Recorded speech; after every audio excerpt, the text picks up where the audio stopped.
Well, good morning, ladies and gents. How the very devil are you? Andy here on AndyManCam, and it's time for another one-day winter wandering. Now, last time we went south.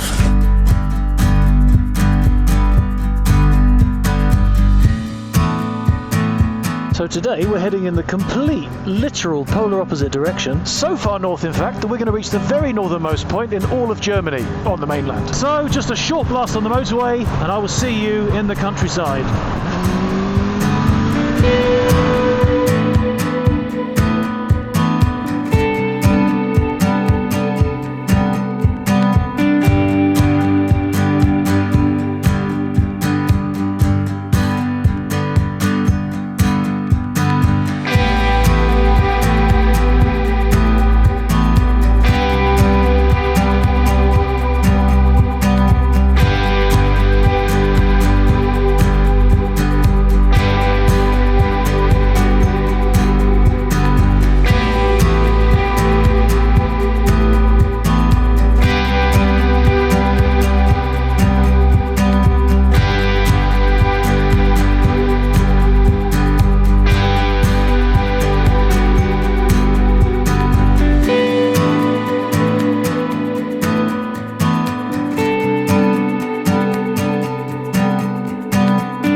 I'm going to admit this is not quite the weather I was hoping for. It's certainly not the weather that was promised. It's supposed to be mostly dry with the odd shower, but oh well, it is what it is. We're out on the bike. Thanks to finally having some decent gear, I'm still quite comfortable despite the precipitation. But anyway, yeah, I thought maybe it's time we come out and see some new stuff, somewhere we haven't been before. So we're heading to the very most northern point of the German mainland, to the Holnis Halbinsel, which is the Holnis half island. Called a half island because it's not really an island at all, because half of it's attached to the mainland. But as we continue with our little ride, I suppose I'll do the old gear update, because on every one of these videos I get a bunch of questions in the comments asking what I'm doing, what I'm using. So obviously the most obvious change is the helmet. I've gone back to the good old faithful Nishwa Carbon Enduro, and although missing the flip front function when I've stopped to bugger around with cameras and batteries and things, I am enjoying going back to the lightweightedness of the thing. It's just so much lighter than the HJC Alpha 90S that I've been wearing recently. Ooh. Oh no! You absolute... You're just going to let that go without me now, aren't you? Oh, take it back. Take it all back. You absolute legend. Vielen Dank. I'll be honest, I'd completely forgotten there was going to be a ferry crossing. So it was a bit of a surprise. Pleasant one at that. What was I saying? Oh God, what was I saying? Oh yeah, the helmet. Yeah, the HJC Alpha 90S was really enjoyable to use, very comfortable, high quality lid. Bit too much extra weight for me. Well, let's see whether I go back to using that at some point in the future, or maybe try and get hold of the carbon version for a bit more lightweightedness, but with keeping the flip fronty feature, because it's pretty cool, and I was impressed with how quiet it was. But anyway, if you haven't seen the review video for the HJC Alpha 90S, click the link in the top right to see that right now. I actually just bunged that one out only yesterday, so this is the first time I've gone back to the old Nishwa. Okay. But the eagle-eyed among you will have noticed that the camera on the front of the Carbon Enduro is now different to what it was before. Before I had myself the Hero 6 Black. Now we're rocking the Hero 8 Black, and there's no microphone adapter plugged in, partially because although I wasn't expecting as much rain as we've actually had, I was expecting the chance of at least a little bit, so I've kept the Hero 8 waterproof on the front. But lots of people have been asking, especially since I had the flip front helmet on, how I was recording the audio. So I'm going to very quickly try and tell you. Pay attention, this is where it gets complicated. The Hero 8 Black, as I said, not connected to anything, just running off of its own internal battery. But what I'm doing is, I've got the SENA 10C Evo on the side here, and that is connected to the iPhone 8 in the Tankbag via Bluetooth, and the SENA is beaming my voice. Oh, there's fuel all over the road around here. Yeah, so my voice is being beamed from the SENA 10C Evo via Bluetooth to my iPhone 8, and the iPhone 8 is recording that audio via the built-in voice notes app which came on the iPhone. Coupled with that, in the fully waterproof rear map pocket of the Büse Nova jacket that I'm wearing, I've got my Zoom H1 audio recorder recording the ambient noise, hopefully a little bit of exhaust pipe sound, because as I will demonstrate to you now, the sound just through the SENA without any ambient background stuff, it's very thin, and you can barely even hear the engine because of all of the noise cancelling stuff that the SENA microphone and the SENA technology stuff has built into it. So yeah, ordinarily I would have been using simply the Gopro microphone adapter plugged into the microphone in my helmet, plugged into the camera, but now this is the current setup that I'm using. And once again, time will tell if I stick with this. I'm happy with it. Obviously there's a lot more faff, there's a lot more devices involved. And if for any reason the iPhone decides it wants to stop recording, which it has done in the past, then I lose all the audio and all I've got is wind. So yeah, that's how I'm getting the sound into the video. Hopefully it sounds good to you. So far I've been mostly happy with it. What else is new? In your peripheral vision here, you may have noticed there is a Garmin back on the team simply by virtue of having nothing better. Although, bit of a strange turn of events, I was in fact a mere heartbeat away from buying myself a TomTom Rider 550. And I mean, I was finger hovering over the stick-in basket button on Amazon when for some reason, some niggling worry in the back of my head just thought, well, maybe I'll look into this a bit more carefully. Maybe I'll download the app that goes with this piece of hardware so that I can try it out on my iPhone, because I am an Apple wanker, see how it all works, see how it all feels before I go any further. So I went to download the app. Look at that. Only to see that on the Apple App Store, the My Drive app from TomTom had abysmal ratings, absolutely awful. Looked into this a bit more carefully, and it turns out TomTom sat-navs haven't been able to connect with Apple iPhones pretty much since iOS 13. Bearing in mind we're now a couple of months into iOS 14, that's a really poor show. So that plan was completely binned. We're back to the shitty Garmin.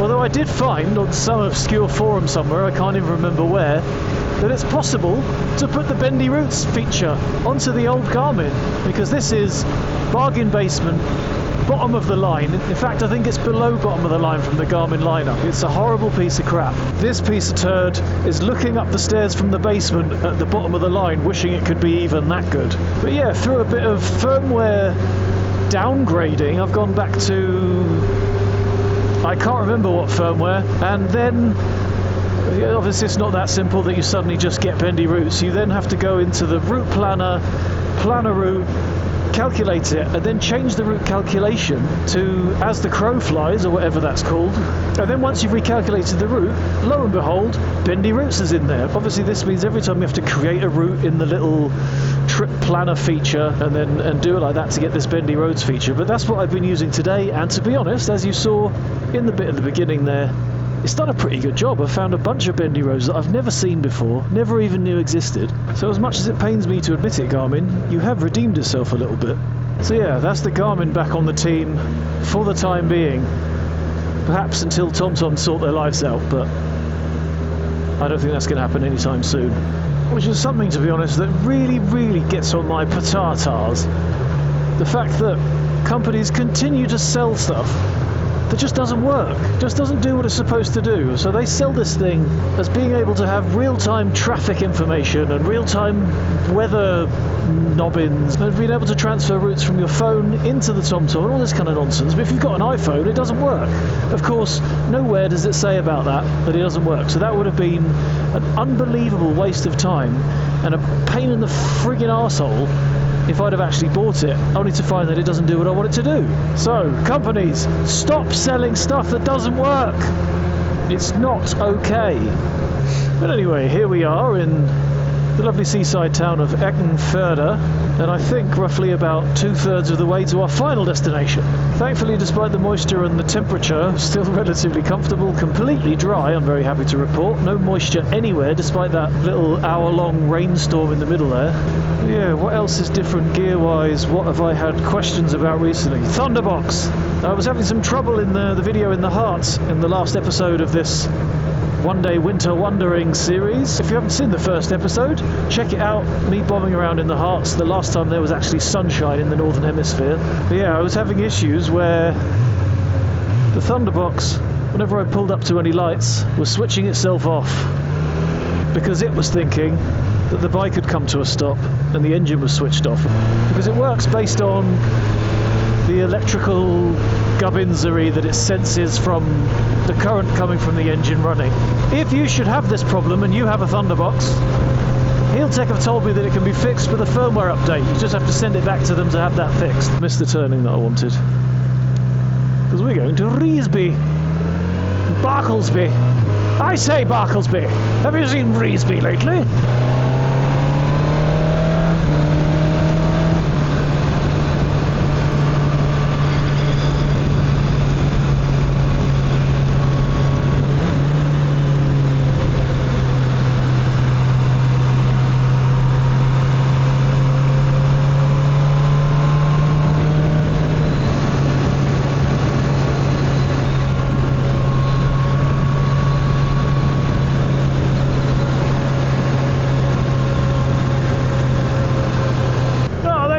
Old boy. Barklesby sends his regards. What?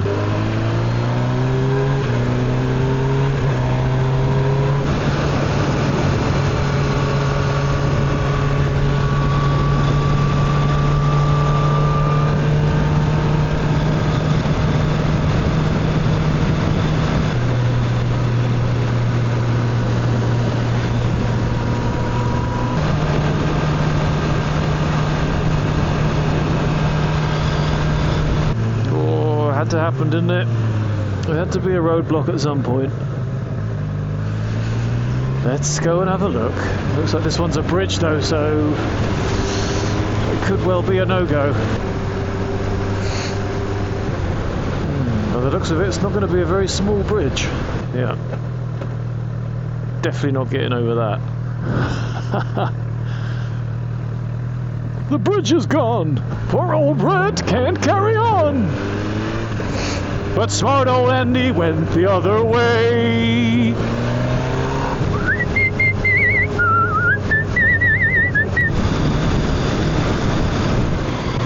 Go to damp then, shall we? I think at the moment everywhere's damp.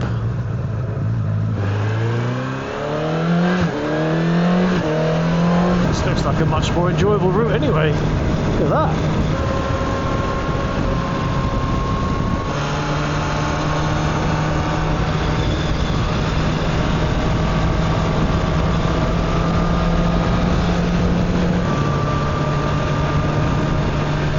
I'm getting a bit cold now though. Obviously it's fantastic that I'm still bone dry inside this, to be honest, quite fantastic Büse suit. Yeah, the nature of the laminates is that they're not quite so insulating, so could have done with an extra layer. Sadly I've got all the clothes that I've got with me on now, so to warm up with a coffee quite soon I think.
then.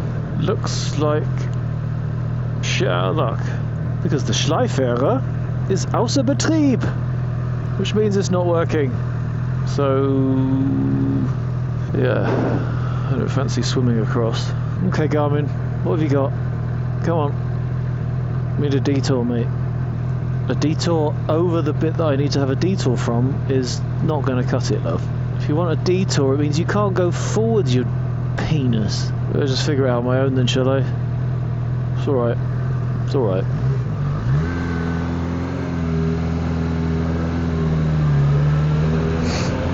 I know it shows that I'm a rider, but look how awesome that is, that this bike didn't even shake its head when I pulled away in third gear. This machine is so friggin' awesome.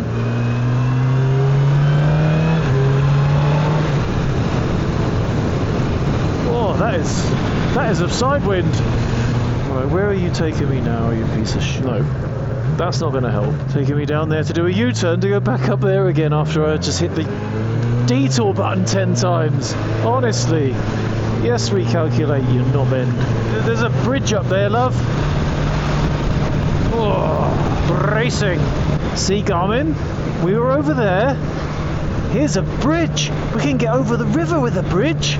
Unbelievably, save 20 minutes off of our arrival time as well.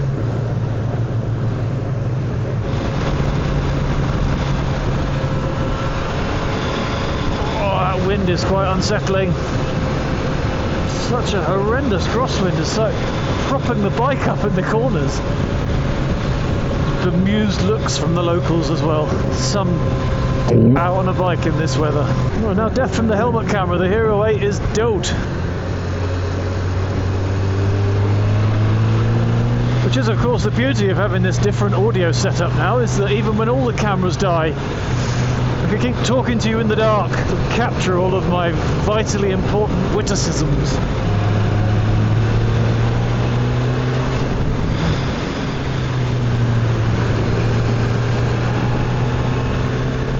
Ooh, Erzberg. Oh, no, that camera's not working, is it?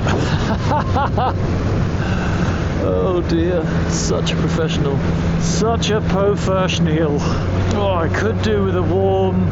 well, no, scrub that. I could do with a hot coffee right now. Although, that's the real sod, isn't it, with this current situation? With all the cafes and the restaurants being closed, there's no way to warm yourself up. The best you can hope for is a hot coffee in your hands and a bit of shelter from the wind, because you can't go inside anywhere to warm your cockles anymore. Very, very strange. Although other than that, the situation here in Germany, despite having changed slightly and become a bit tighter, a bit more strict, as you can see with what I'm doing today, we're still able to travel around. I mean, there's a bit of a grey area because we're supposed to be restricting any travel which isn't really necessary, although I could argue that for my mental well-being, and should the Rozzers ask me, I'd also say the mental well-being of my viewers, you, the vicarious rider, this trip is entirely vital. But yeah, technically still able to travel, so that's why I'm doing this. But whether or not there'll be another one after this is a bit of a touch and go situation, because despite us still having freedom to move, each region of Germany, as I mentioned in other videos, has the ability to regulate itself and make up its own rules. So to a lesser degree, it's quite possible that any of the Bundesländer might actually restrict travel into their areas. I mean, obviously staying overnight anywhere is banned outright in any case. I mean, that's still off the table. But yeah, these regions could possibly change the rules and make it so that you're not allowed to travel from one region into their region.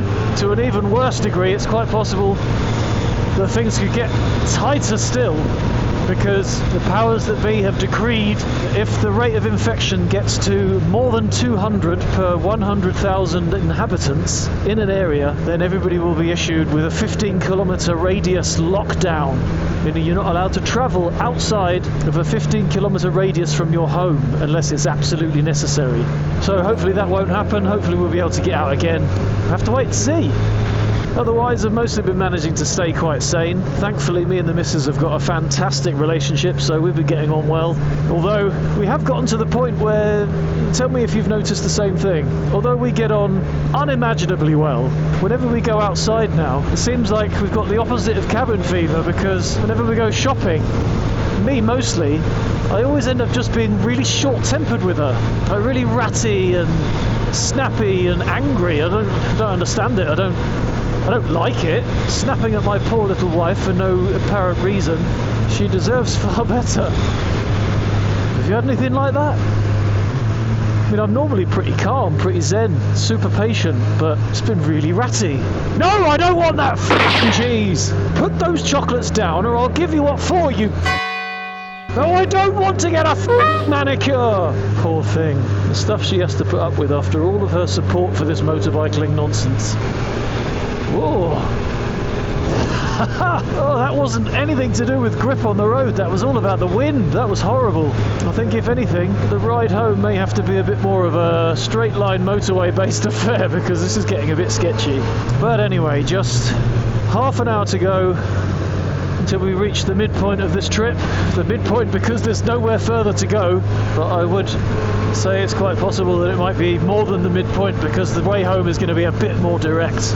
But so far, yeah, once again, very impressed with the bendy roads feature shoehorned into my Garmin, which isn't really supposed to have it. Found some actual twisties in an area of Germany that I had pretty much written off as being twisty free, but there you go. Shows what a little exploring will do for you.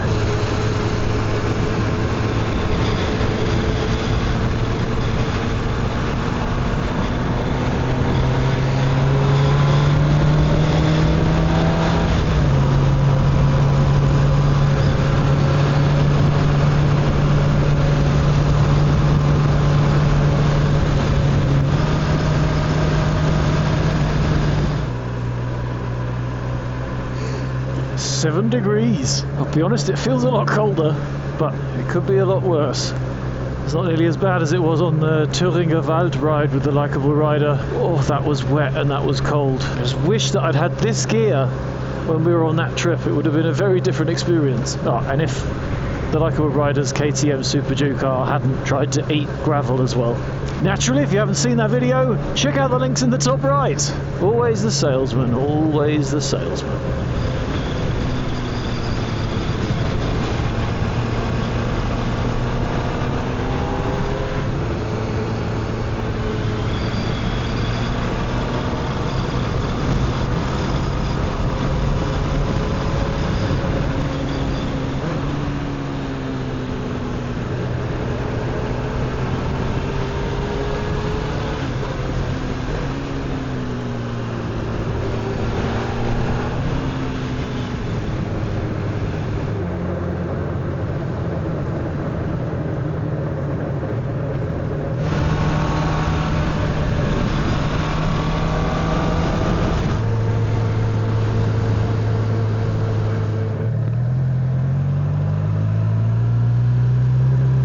Just using the force now.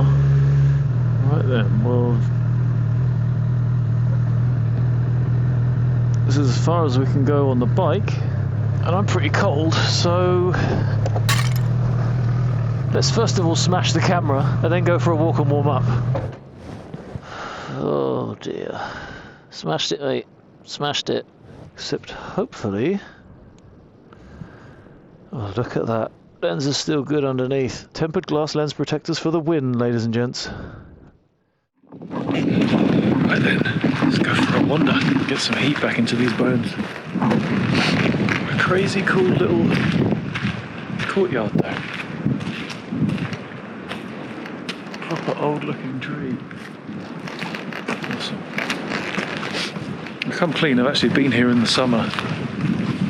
And it was a lot busier. I'm amazed that there's practically no people here.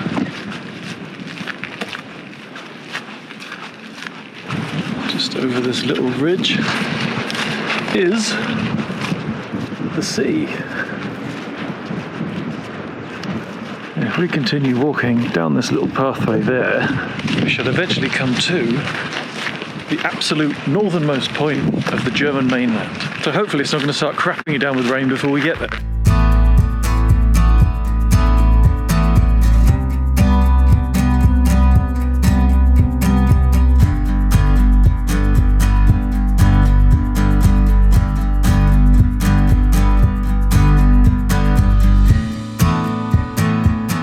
Funny true story, me and the missus actually stayed here shortly after we got married, and we stayed about 2 miles that way down the coast, and I convinced the missus to walk down this beach, this incredibly rocky and slippery beach, wearing nothing but her ordinary trainers. And I didn't realise it was 2 miles away, I thought it was much closer. And by the time we'd finished, she had several blisters on her feet and thoughts of divorce in her mind. My darling, I'm very sorry that happened to you. The path was actually much easier. This bit here is actually like a little tongue of land that sticks out there, which when the tide is a bit lower, you can walk right out there. In fact, wearing waterproof boots. Let's have a look. Little bit.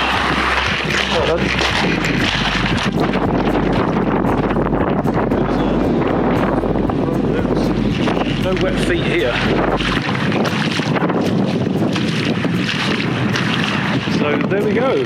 This is the most northern point of the mainland of Germany, which, although it looks like a river, that's purely because that's Denmark. So it's not a piece of Germany curling round, that's a whole other country. The adventure comes to a slightly anticlimactic end. But, you know, I'm going to head back to the bike, try and locate myself a coffee, and then go home.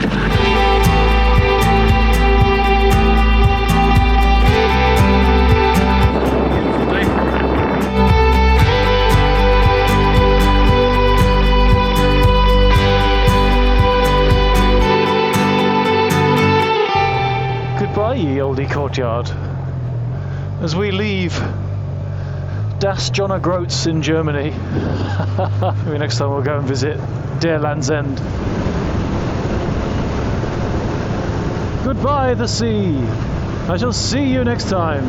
I've just typed into this thing to go home, and it's telling me my trip starts when I get home. Awesome work. What do you mean drive to home? Why would I drive to home? It's because when you've got the bendy routes thing planned in on the trip planner, when you then try and do an ordinary route, it's calculating off-road. As the crow flies, straight line. Awesome stuff, Garmin. Although, to be fair, this is a bit of a hack, so maybe I'll let them off. But there we go. That is, I would say, the most exciting part of today's very bleak and very damp ride over with. Thank you so very, very much for coming along with me today. I hope this has been entertaining for you. I hope for some of you it's been a bit of use keeping the depression away if you can't get out on your bike. I know it's incredibly patronising for me to say, oh, look at me out on my bike, aren't you all happy for me? But I hope in some small way it may have helped a tiny bit. Hopefully you'll all get back out on your bikes again soon, and hopefully the weather will get a bit better as well at the same time. In the meantime, I'm going to do everything I can to keep these one-day winter wanderings heading in your direction. Have to have a think about where to go next, and also a little bit of a look at where the weather's going. But if this video has been enjoyable to watch, if you have enjoyed coming along with me on this little winter wandering, please do the good thing, give it a like. Smashing that like button is the lifeblood of this channel. Money puts petrol in the tank, but likes and even dislikes help to build the channel in the eyes of YouTube and to lift it up to higher things. So if it's the very least thing you do, please do interact with this video somehow. And if you've got any thoughts, queries, questions, ponderings upon your little winter minds, please do throw them my way in the comments below, and I will do my very best to get back to you. I am going to head the most direct way possible home, avoiding the motorways of course until it gets dark, and I'm going to bring you guys along with me for as long as the light allows. But until next time, thanks so much for coming along. Keep your bike shiny. I'll see you out there. Ta-ra!